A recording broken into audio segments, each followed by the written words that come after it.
After cable replacement, Craftsman garage door want close.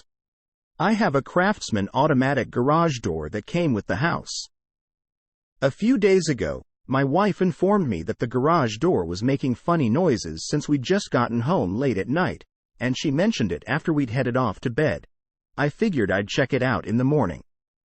Well, the next morning, she got into the car, hit the button, and the cable snapped. It had worked its way off of the pulley and had frayed and finally snapped. This had probably been going on for some time, explaining the noise.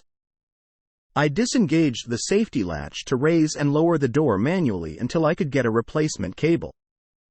Well, I got the cable and installed it, but it's still not working. When I push the button, the trolley moves forward about 3 inches, stops, then moves backwards to the restraining bolt and stops. Right now, the cable is not connected to the door itself, as it's got the trolley too far back to connect.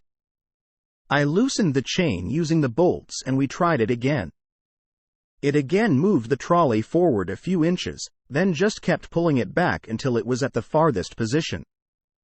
The chain from the trolley to the sprocket is taut and the trolley is pulled back too far to hook into the door normally. It would do so when it moved down to the door, but it's not getting that far. Things which I've considered. The sensors, I cleaned them off and verified that they're lighting up fine. I also tried raising the door manually as far as it could go to verify that the lowered door wasn't somehow tripping them. The chain, I considered the possibility that I messed something up when putting the chain back on. It had fallen off of the sprocket after the cable snapped. But I think that this is simply the position that it wound up in after attempting to reel in the cable after it snapped, there in the upper position. The cable, I checked to be sure the cable wasn't catching on anything. It is a little bit long at this point, but that end of the cable goes towards the motor anyhow, and it's not catching on anything. I'm pretty close to just calling a repair guy, but I figured to see if I'm missing anything obvious.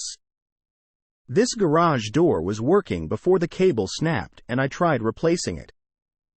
Question from user Sean Duggan at Stack Exchange. Answer: I have solved the issue.